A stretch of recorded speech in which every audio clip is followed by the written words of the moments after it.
The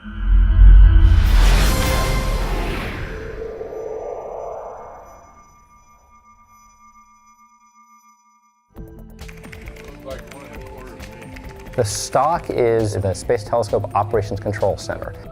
And in the STOC is where we control Hubble. We control it on a day-to-day basis, so all the activities we do, the pointing the telescope at the different targets, the different stars, the different galaxies, getting the data back down, sending commands up to tell it where to point, moving it, oriented in different positions, all that originates in the STOC.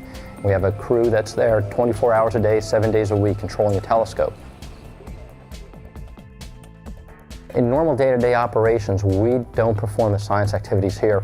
We're really running the telescope. The scientists are up at the Science Institute in Baltimore, so the data is going to come back down through us and then get sent up to the scientists in Baltimore, and then they're going to decode the data and understand what those pictures mean.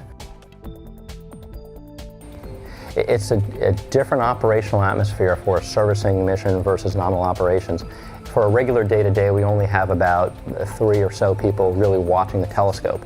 And telescopes are built very robustly. If they have a problem, they take care of themselves, they put themselves in a safe state, then you go back and you isolate the problem and fix to see what happened later on. The difference is during a servicing mission, the astronauts can only be out for 6 hours roughly at a time, and that's because of a limit on how much oxygen and water they carry on board. So if a problem occurs, we don't have the luxury of talking about it and debating what the right course of action is. We have to take action right away. So we have a team of experts who are on console. Somebody's watching the power, somebody's watching the communications, somebody's watching how the telescope will point, and if they see a problem in one of those subsystems, they alert the rest of the team, and we have to quickly diagnose that problem and come up with a resolution, because the astronauts, they can't stand around. If they're standing around, then something's not going to get done. So after we get released from the shuttle, we're going to go through a series of commissioning exercises to make sure each of these cameras is working correctly, each of these instruments.